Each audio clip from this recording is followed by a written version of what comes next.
Today's tips and tricks is about a mistake I made. I know, try not to be too shocked.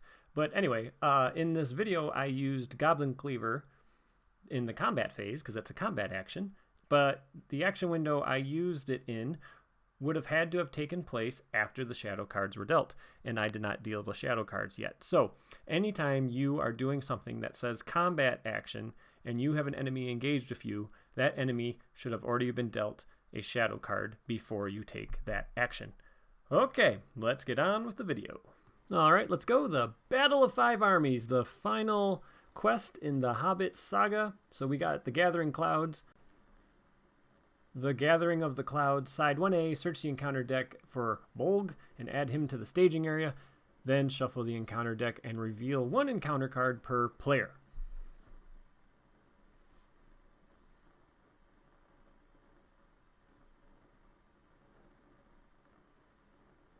Side 1B, when revealed, put stage 2, 3, and stage 4 into play at the same time, then remove this stage from play. Oh my goodness, what is happening?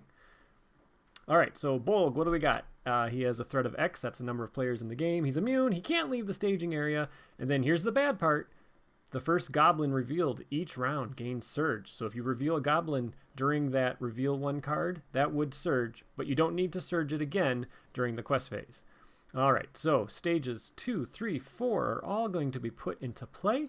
I'm going to be talking about those in a moment. So let's take a look at my hero lineup. As you can see, I'm removing my custom tracker. Not going to need that. Alright, Bilbo Baggins, 1113, Hobbit, Burglar, and then I can spend a Baggins resource to search my deck for a treasure. That's pretty good. If he leaves play, we lose the game. Thalon is back one more time, going to deal with one hit point enemies. He deals the damage to an enemy as it is revealed from the encounter deck when he is committed to the quest. Alright, Gimli is here! So he quests for 2, he attacks for 2, he has 5 hit points, but he gets +1 attack for every damage he takes, and I have a feeling he's going to be taking some damage during this fight. This is a great quest, I love this quest, and Gimli's really fun to bring. So is Beorn, yeah, the big bear, he's here. So he attacks for 5. He has 10 hit points, 1 defense, and he doesn't exhaust to defend. And that's really good because I'm going to have a lot of attacks coming my way, and having a great big huge bear on my side just seems like a really good idea. Okay, let's take a look at these quest stages. So the way this works, before you collect resources at the beginning of the round, you're going to choose which one of these quest stages is going to be the active quest for the round. And each of these quest stages have 8 quest points. And the Eastern Spur, which is 2B, is using willpower. And then you cannot advance from this stage unless stage 3 and 4 are complete, and they all have similar text like that. You have to complete all 3 stages. So stage 2B, it's 8 quest points. And then forced, if there is no progress on this stage at the end of the round, each player must discard a random card from his hand. Stage 3B, which is the Battle in Dale, uses battle, so you got to use your attack to quest. And then if there is no progress on this stage at the end of the round, the first player adds the topmost enemy in the discard pile to the staging area if able. And then finally, stage 4B, the Defense of Ravenhill. It's a siege quest, so you got to use your defense. And then forced, if there's no progress on this stage at the end of the round, each player must discard all resources from each hero's resource pool. To make this easy, I'm going to have these labels on these cards throughout this video when it is relevant to do so. Alright, let's take a look at my opening hand. I really need willpower. That's what's going to be the hardest part about this quest. But I get a Vassal of the Windlord, so that's going to help me attack and battle quests. I got Khazad, that's going to help me battle quests. I got an Eagles of the Misty Mountain. Okay, that's great. As an eagle leaves play, it goes under the Eagles of the Misty Mountain. I got Radagast. Oh, that's very good. So he has 2 willpower, and he also generates a resource to pay for creature allies or to heal creature allies. I got another Khazad, and then I got a Dwarldelf Axe, which will also increase attack. So I got a lot of ways to do some battle questing, but I'm really glad to see Radagast. That's going to help a lot. Alright, let's see what card we reveal. It's the Ravenous Warg. Okay, well, the good part is it's not a goblin, so it's not going to surge. But the bad part is it's an enemy, and I'm going to have to deal with it. Okay, at the start of the round, I got to pick my quest, and it will be the attack quest. So the one where I'm using battle questing. Since I have that Vassal of the Windlord, I should be able to get some progress on that quest. And more importantly, I can kill an enemy as long as I keep progress on that quest. I will not have to put an enemy back into play. So that is a good one to get some progress on at the start of the game. So I got my money. Let's get my opening card. And there we go, Vassal of the Windlord. I definitely am going to be battle questing. That was great to draw that card. So you might be wondering why my camera angle is like this. Well, throughout the video, you're going to notice it's going to shift steadily north. Something was loose on my mount, and my camera kept slowly tilting up. And I do notice it and fix it later. But sorry about that. Okay, so I spent Bilbo's resource to find his magic ring. So once I attach that to him, I can exhaust the ring, raise my threat by 1 to generate a Baggins resource. And then if he exhausts to attack, I can exhaust the ring, raise my threat by 3, and cancel all damage from that attack. So I'll just be using my replica of the ring and putting it on and taking it off when I use it. So there you saw me put the ring on, generating a Baggins resource, and I'm going to search for another treasure. Bilbo lets me do that, and I find Thror's battle axe. We found that in the Lonely Mountain. We burgled it. So attached hero gets +2 attack, and then after I destroy an enemy, I can do another damage to an enemy engaged with me. So that's the other reason I knew I was going to do some battle questing here right out of the gate. One of my heroes is going to be getting +2 attack. And I want to remind everybody that Beorn cannot have attachments, so he cannot hold anything. He's just a giant bear, and he's got his big old paws, and he's going to be doing some damage. All right, so I want to spend all my resources since I will not be putting any progress on the defensive quest, the siege quest. That makes you discard all your resources at the end of the round from your heroes. So I will play 2 Vassals of the Windlord, and I'm going to give Gimli another axe. So he's dual axing. That is great. I've added a lot of attack power to my board, and I'm hoping just to really pile on the progress on stage 3. I would like it if I placed 8 right now, then I don't ever have to worry about battle questing again. This deck does very well against this quest, but it can lose kind of right out of the gate if you get swarmed with enemies, and then of course you can't kill them all, and then you get swarmed with a few more enemies on the next round. Yeah, you're gonna die. But if you can keep the enemies in check these first couple rounds, this deck does very good. So that 5 on Gimli is a reminder that he has 5 attack at the moment. I am currently questing against 3, and I get, okay, that's fine, another Ravenous Warg. So I got kind of lucky here. I didn't reveal a goblin. I still have 2 enemies I have to deal with. If I had revealed a goblin and then the Ravenous Warg, I would have had 3 enemies probably to deal with. But I guess 2 is better than 3. It's still not incredibly easy. All right, so Thalin does do a damage to the 1 Warg. They're both going to engage me, and then they have the following text. They always attack the character with the most damage. So for this first attack, Beorn's going to defend. He does not exhaust. He takes 2 damage. And then there's the bats. They do nothing because Beorn cannot have attachments. The second one also is going to attack Beorn and do 2 more damage. Beorn can swing back and kill one of these guys. And that is the end of round 1. So we have to do all the end of round triggers on these quests. So any quest that does not have a progress on it, we need to do it. And the only one we need to worry about is discarding a random card. And we discarded Khazad. All right, so now we're going into the next round, and I'm going to pick the Willpower quest because I'm planning on getting Radagast into play, and I'm hoping to make at least 1 progress on this quest so I don't lose all my cards. Okay, I draw a Winged Guardian. Well, that's going to help me with the Siege quest. Radagast is coming into play. He costs 5 resources, so I will be using the ring and raising my threat by 1 to get my 5th resource. And that'll give me my 5 resources needed to get Radagast into play. If I never spend his resource and I still haven't cleared the defensive quests, he gets to keep it because he's not a hero. All right, so sending everybody that I can on the quest that has willpower. Sorry, you can't see all the exhaustion tokens. And we get, yes, the bats. Oh, that was perfect timing. I needed to make progress on this quest. I could not have handled 2 goblins coming out, so I took a gamble there, and it paid off. All right, made 5 progress. That's great.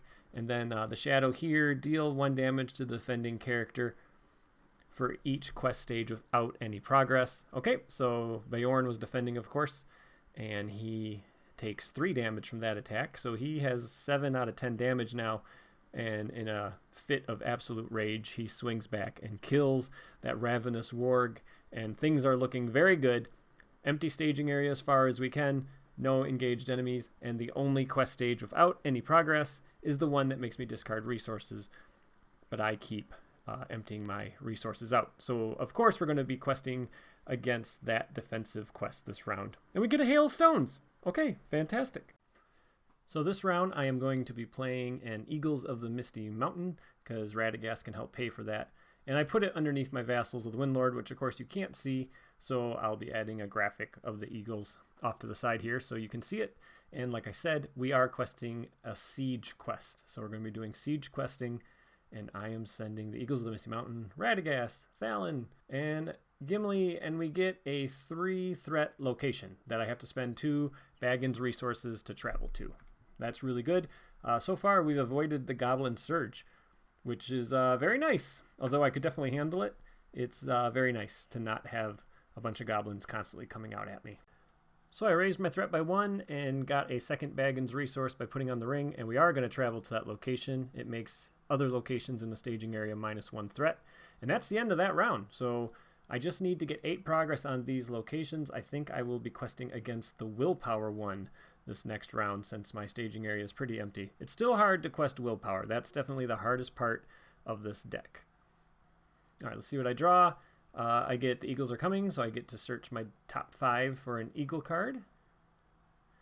And there is one. It's the Descendant of Thurindir. So when he enters play, he deals 1 damage to all the enemies in the staging area that are not immune. Bolg cannot take any damage from that. Give the deck a shuffle, and let's see how much willpower we can generate.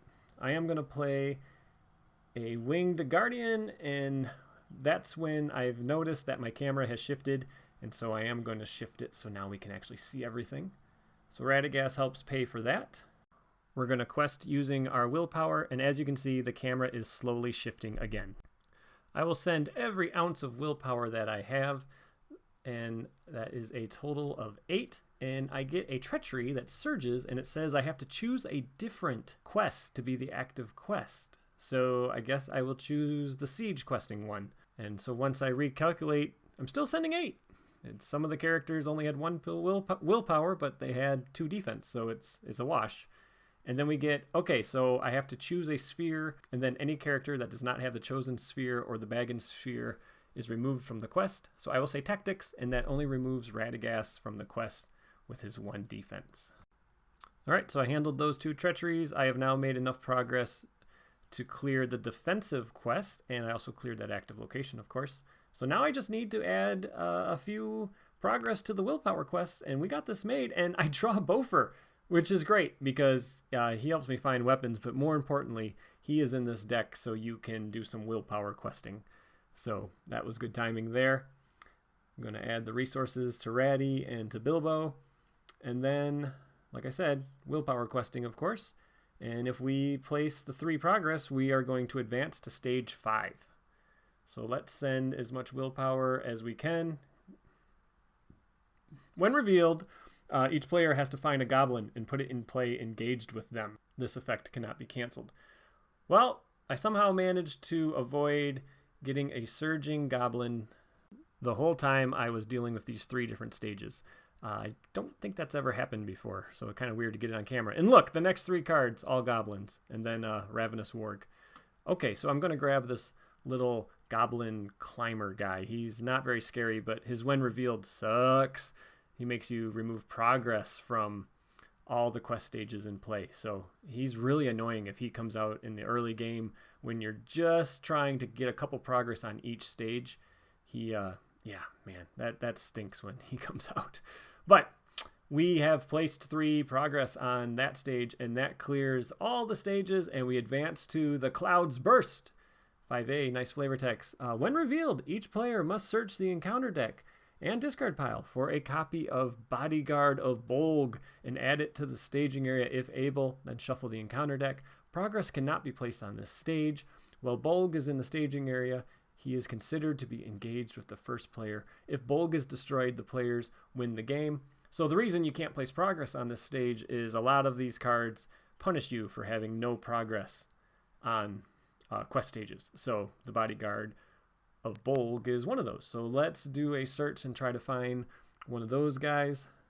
There we go, right on the bottom of the deck. Okay, 35 threat, and then Bolg cannot take damage, and then when he attacks you, he gets an additional shadow card for each stage in play that does not have progress. So he will always get 2 shadow cards. All right, we'll give the deck a shuffle. So I have 3 enemies attacking me right now, and I did send most of my characters on the quest because I wanted to make sure I sent enough willpower. So this is going to be interesting.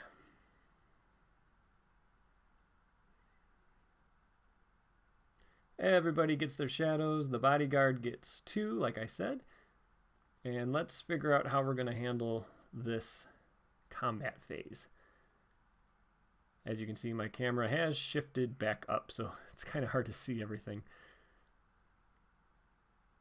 All right, so even though you can't see it, I am placing an exhaustion token on the Winged Guardian, and he is going to have Bolg attack him, and there's no shadow. So the Winged Guardian leaves play, and I'm going to slide him under the Eagles of the Misty Mountain, and this is where I do notice that the camera was not sitting correctly because I wanted to make sure I could see the card underneath the Eagles of the Misty Mountain. If you've never played the Eagles of the Misty Mountain, they get +1 attack and defense for every card underneath of them. Okay, so I have 2 more attacks coming. The Bodyguard hits pretty hard with a 4 and 2 shadows. So I think I was going to defend with Beorn against that little goblin guy, but I decided to take it undefended and no shadow because I want Gimli to take some damage. When he takes damage, it powers up his attack. And then a Vassal of the Windlord is going to jump in front of this guy. So there's the bats.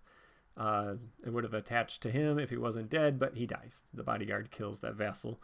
And so that will go underneath the Eagles of the Misty Mountain, powering them up a little more. And then we need to attack back. So I got to kill this Bodyguard. I can't do anything until he's dead. Beorn can swing for 5, and then I have another Vassal that can swing for 3. So that's a total of 8. And it took 7 to kill him, so we have got rid of the Bodyguard. And so if we can kill Bolg the next round, we win. So let's see. He's still in play, though, so anytime you reveal a goblin, it's going to surge. So let's go into the next round.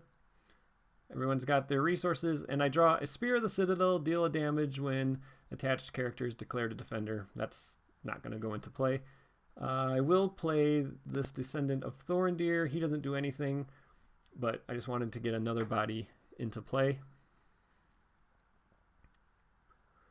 And then we're just going to commit to the quest. I don't need to place progress, so I will send 5 willpower. And okay, here we go. It's a goblin, and he's going to take a damage. And then he surges, and he surges into another Fighting Among Friends. So once again, I will choose tactics. So I lose 2 willpower, but I only added 1 threat.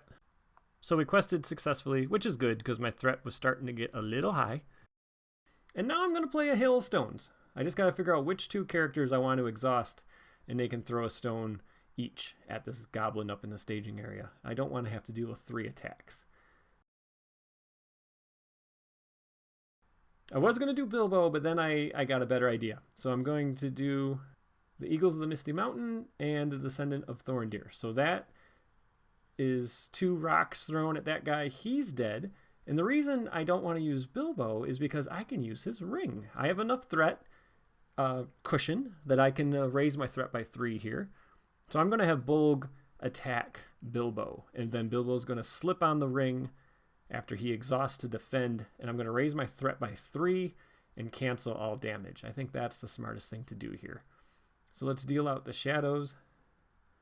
Bilbo runs in front of Bolg, quickly throws the ring on, and Bolg's attack does nothing. Then I'm getting attacked by the little climber. Beorn's going to defend that guy. No shadow. Beorn takes 1 damage. He has 8 out of 10, so Beorn lived throughout this whole scenario, which is pretty good. And I have a lot of attack back. So Gimli's swinging for 7, Bjorn's 5. So that is 12 total, which is enough to kill Bolg. So Bolg is dead, and then the Thor's battle axe can actually even do 1 damage to the little goblin climber guy. So that's it. That is a victory. I have killed Bolg. I have survived the Battle of the Five Armies. I have survived all 6 quests from the Hobbit saga. Up next, Battle of Lake Town. So I hope you enjoyed these so far. Battle of Lake Town kind of is like part of the saga quest here. You don't get to have any of your treasures, of course, but you still are in the same part of the Middle Earth. So let's do that one next. I hope you've enjoyed the series. I hope you're enjoying the series as a whole. Take care, everybody. Bye-bye.